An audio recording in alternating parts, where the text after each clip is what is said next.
Kung health conscious ka at ayaw mo ng mamantika at gusto mo ng masabaw, heto, subukan mo. Meron akong isang piraso dito ng quarter leg na manok at dahil ayaw nga natin ng mamantika at makolesterol, aalisin natin ng pinakabalat nito. Tapos, pinakuluan ko ito sa mga 1 liter to 1.5 liters of water. Naglagay din ako dito ng luya, minced garlic, asin, paminta at dahon ng laurel. Tapos, hahayaan lang natin itong kumulo hanggang sa lumambot ang chicken. At habang pinapalambot yung chicken, meron naman ako ditong isang pirasong yellow corn pero half lang nito ang gagamitin. Kung gusto nyo naman, pwede rin naman yung buo para mas madami pero ako half lang dahil yung kalahati nito ay siguradong may kakain dito sa aking pamilya.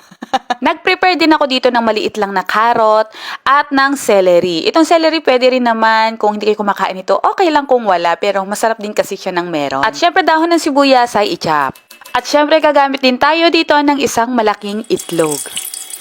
Nung lumambot na itong ating chicken, in-off ko ng stove at hinango ko na siya at palalamigin. Maaari naman kayong gumamit ng breast part nito pero ito lang ang ginamit ko kasi gusto ko yung may buto dahil mas malasa. At once malamig na ang ating chicken o kaya kaya nyo na itong himayin, hihimayin lang ito. Natural.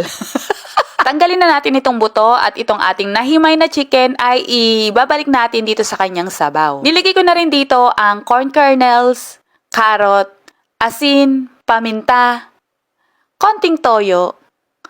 Hinalo ko lang ito at saka natin to tatakpan para kumulo at lumambot ang gulay. Sa mga ayaw ng mamantika ay pwedeng-pwede po sa inyo to at maging sa mga nagda-diet. Try nyo po. At pag kumulo na itong ating sabaw ay lalagyan natin ito ng cornstarch slurry para medyo lumapot-lapot. Sa mga hindi gumagamit ng cornstarch ay suggest ang ipampalapot ninyo ay yung ground oatmeal para sa mga nagda-diet talaga. Haluin lang itong mabuti at pag satisfied na kayo sa pagkakalapot nito ay ilagay na natin ang celery, dahon ng sibuyas at ang itlog. Unti-untiin lang natin ang itlog. Para siyang egg drop soup na rin, 'di ba? Naku mga mi, pag gumagamit tayo ng itlog, kahit anong recipe pang gagamitan natin ito, kailangan lagi talaga natin siyang huhugasan muna. Salmonella is wavy. Tinimplahan ko na din ito ng patis, pero kung sa tingin ninyo ay kulang pa sa linamlam sa lasa, pwede kayo maglagay dito ng chicken cubes. At heto na naman ang ating no oil recipe na patok